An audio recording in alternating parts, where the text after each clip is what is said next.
As many of you are aware, Epic is currently engaged in legal battle against Apple because Epic wants to sell in-game purchases for Fortnite directly to players with their own storefront rather than through the App Store that forces them to shell out a 30% cut to Apple. And what's unusual about Apple's operating system with iOS is that they're essentially trying to stave off competition by making it their policy that all apps have to go through the App Store and give them 30%, save for a few special exceptions that they made for some of the major companies out there like Amazon and Netflix and you name it. The intent is to change it so that the App Store policies are more developer friendly so that there is less of a percentage cut that they have to give to Apple, and so that those who can afford to put out their own storefront and circumvent Apple's fee are able to do so. And so back in August 13th, 2020, Epic released an update to Fortnite that allowed V-Bucks to be purchased directly from Epic rather than through the App Store, and thereby circumventing the transaction fee. Apple, that same day, very quickly delisted Fortnite from the App Store. Google followed suit by removing the game from the Google Play Store, but the difference with Google is that you can sideload Fortnite, and so there are options with Android. With Apple, though, they full-on decided to ban Fortnite, and it's not possible to install Fortnite or update it for that matter. And so Epic retaliated with this 1984 parody video, which has this message at the end. Epic has defied the App Store monopoly. In retaliation, Apple is blocking Fortnite from 1 billion devices. Join the fight to stop 2020 from becoming 1984. Associating this situation to a 1984-style dystopian Orwellian society is a bit much, and the theme of today's video is Tim Sweeney's tendency to exaggerate the ongoing situation and act like this is world-ending stuff and that we all need to, as gamers, rise up and be Epic's army and combat Apple's shitty policies. While there are many aspects to Epic's lawsuit against Apple that I do agree with, the way Tim Sweeney's associating this like it's the fight for our souls or something is not doing it for me and not doing it for a lot of people. But going back to the legal battle, Epic did eventually sue Apple over their App Store dominance, claiming that they're violating antitrust laws, competition laws, and the thing is, Epic isn't the only one who's made this case, and so Epic's lawsuit is aimed at getting their own storefront onto iOS devices separate from the App Store, which would in turn open up similar options for other developers. And Microsoft also actually joined in on the fight and expressed support for Epic because Apple's App Store policies have restricted the cloud gaming service with Game Pass in such a way that they are not allowed to fully execute that platform. Now, in late August, Apple did see legal victory when the courts ruled that Apple did not have to immediately reinstate Fortnite onto the App Store since Epic did violate their policies, but they also did rule that Apple could not block Epic's access to the Unreal Engine, which they did try to do, and that would drastically affect the developers who use Unreal Engine. That would have been really bad, and that was blocked, but Apple wasn't obligated to reinstate Fortnite. But the legal battle's far from over. In fact, according to Daniel Ahmad, Apple versus Epic in-app payment trial date is set for May 3rd, 2021.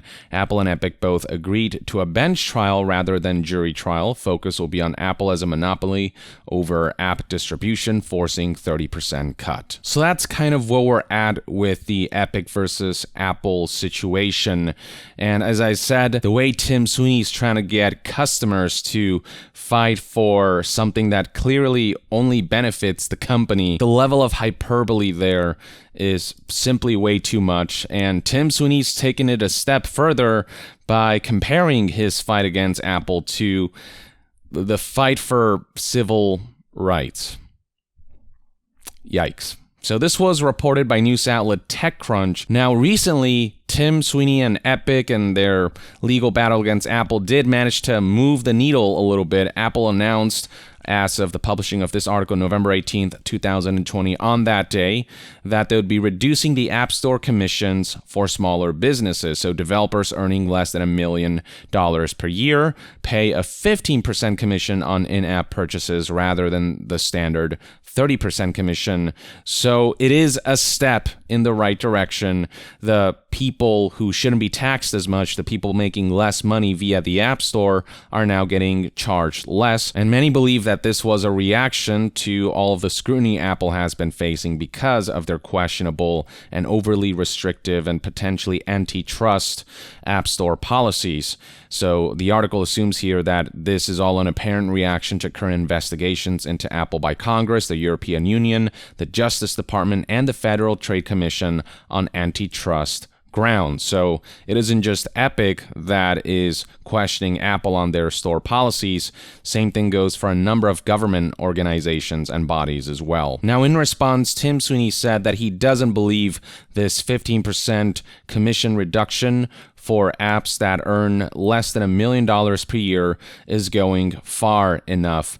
Tim believes that they need to reduce commissions further across the board, and that Apple needs to allow developers to offer people alternative means to install their apps instead of restricting that through the App Store so that developers have to shell out that 15% cut or 30% cut depending on how much the app earns. And that's where this quote comes in, the quote that once again engages in extreme hyperbole. Tim Sweeney acting like this is one of the most important battles we've ever faced is frankly ridiculous. So here's what he said. It's everybody's duty to fight. It's not just an option that somebody's lawyers might decide, but it's actually our duty to fight that.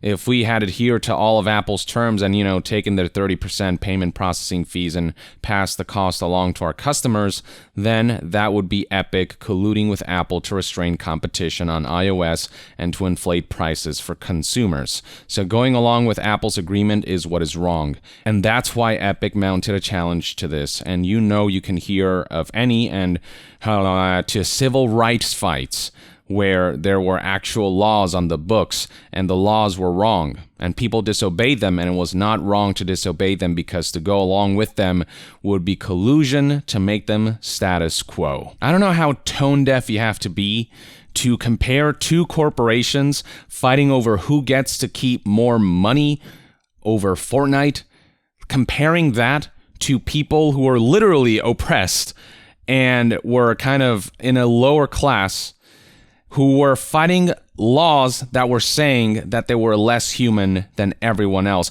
I don't know how those situations possibly compare in any way, shape, or form, how you can bring that up and compare that to a corporate battle. And it should come as little surprise that Tim Sweeney got quite a bit of backlash over this.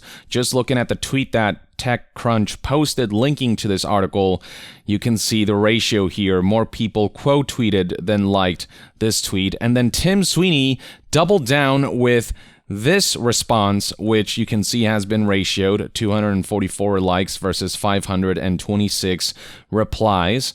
And then looking at the replies to the TechCrunch tweet, you can see people posting memes or just relaying how tone deaf and out of touch Tim Sweeney is. And so let's take a look at Tim Sweeney's tweet, which reads, "It's a good article. Hey critics, please read what I said and tell me if it's actually wrong. When the rules were wrongful, it was right to disobey them.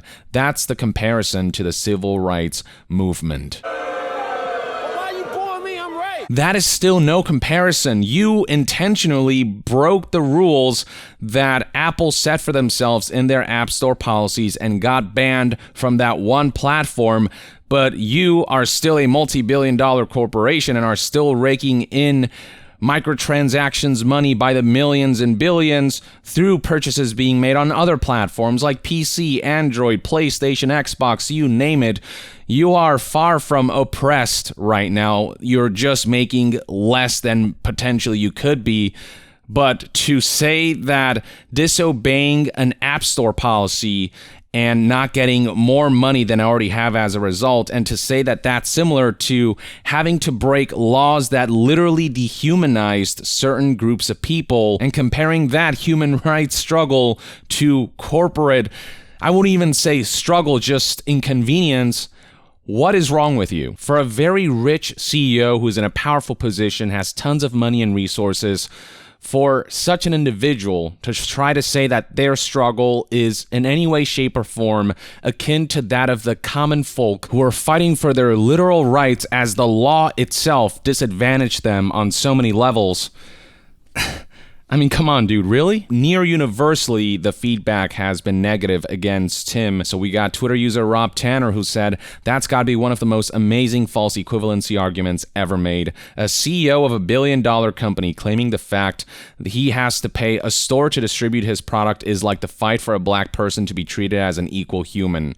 Tim Sweeney responded with, the comparison wasn't to the wrongs being fought, there's no comparison, but to the means of fighting them. The question that was directly asked was why Epic broke Apple's rules. The answer is the principle that it's right to disobey rules that are wrongful. The consequences of Tim Sweeney, the CEO of a multi-billion-dollar corporation, disobeying an App Store law because he wanted to be charged less than 30% or not charged at all, doesn't come close to the consequences of a black person disobeying laws that dehumanize them. So even in the method of approach of breaking rules, there is no comparison. The rules you're breaking, Tim, isn't the law itself. It's just some corporation's self-established rules that could be called into question because the law allows for that, and that's why you're able to sue Apple. That doesn't come close to the times when a country's entire government and system was designed to treat certain groups of people as if they were less than human, and in turn giving them less means to combat, legally, an injustice. To put it plain and simply, this is just a battle for corporate money, not a battle for the people, by the people, anything like that. So the dude needs to stop with the 1984 and civil rights comparisons. To close things off, if you take a look at the quote tweets of both this TechCrunch tweet and Tim Sweeney's own tweet here, you can see that people are just baffled. A complete lack of self-awareness. What the fuck? Here's one tweet that gained a good amount of traction. The megacorp struggle chart has now reached civil rights. You get the idea. Scrolling down, it's basically all similar sentiments of people telling Tim, hey, shut up. No.